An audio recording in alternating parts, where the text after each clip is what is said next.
Comment brûler un maximum de graisse en courant? Courir à jeun fait-il brûler plus de graisse? Vaut-il mieux courir avec une fréquence cardiaque peu élevée pour rester dans la bonne zone? Et qu'en est-il des entraînements courts mais intensifs censés faire fondre les kilos? Nous avons rassemblé pour vous quelques informations intéressantes sur le sujet pour vous aider à tirer le meilleur de votre entraînement.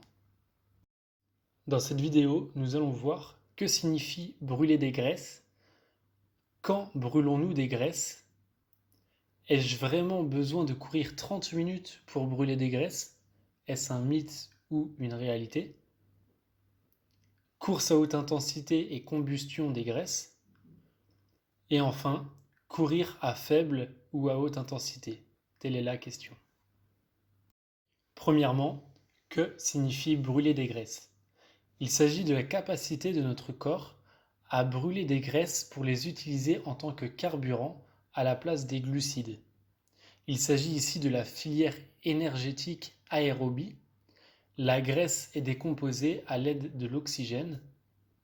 En règle générale, ce sont les activités sportives d'endurance qui exigent que l'oxygène soit délivré aux muscles sur une longue période, comme la marche nordique, le vélo ou la course à pied, qui vont vous permettre de brûler le plus de graisse.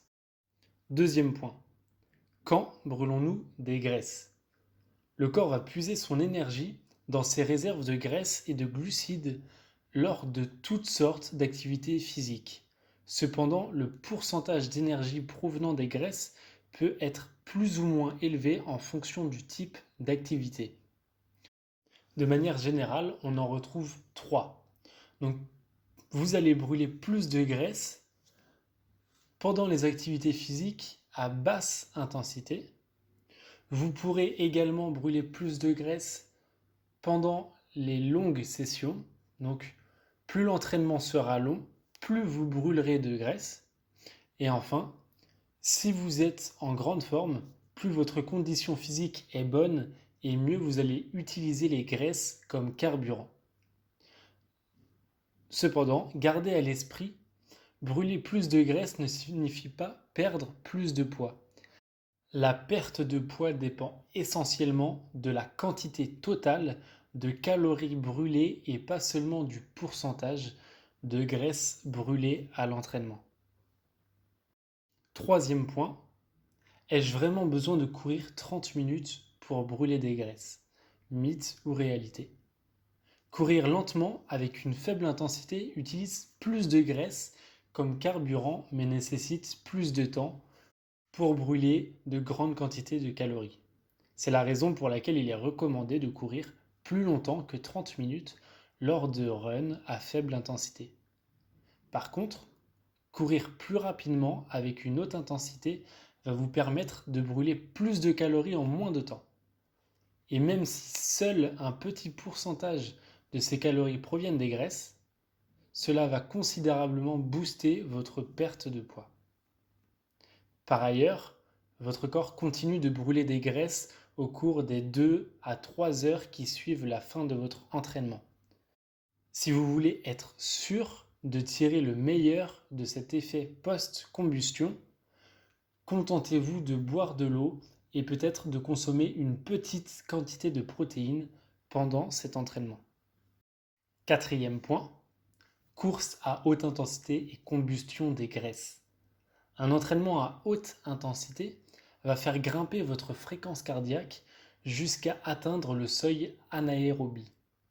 Pendant ce type d'entraînement, le pourcentage de graisse brûlée est plus bas car notre corps va puiser son énergie dans le glycogène qui est la réserve de nos glucides.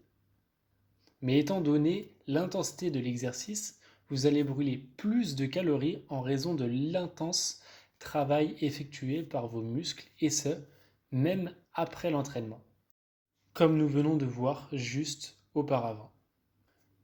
Votre corps aura en effet besoin de plus d'énergie pour récupérer et vous allez donc pouvoir profiter de tous les avantages de l'effet post-combustion. Courir à faible ou à haute intensité? Telle est la question. Alors, quelle est la meilleure méthode brûle-graisse? Courir lentement et longtemps ou faire plusieurs sprints avec une fréquence cardiaque élevée?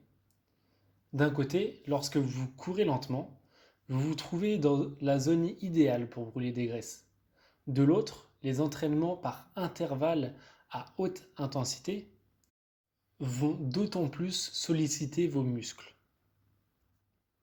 À mon avis, la meilleure solution pour brûler des graisses en courant est de combiner des runs lents et des zones aérobies où vous allez pouvoir tenir une conversation, donc courir à un rythme plus lent. Et des courses par intervalles intenses que vous ne devriez de toute façon pas faire plus d'une fois par semaine. Cette vidéo touche à sa fin, j'espère qu'elle vous a plu. Si vous avez des questions, des termes que vous n'avez pas compris, une situation personnelle à me faire partager, n'hésitez pas à me le faire partager en commentaire, j'y répondrai très certainement dans la journée. Et donc si cette vidéo vous a plu, merci beaucoup pour le pouce bleu, abonnez-vous et à très vite pour de nouveaux sujets en vidéo, sport et santé. Bonne journée!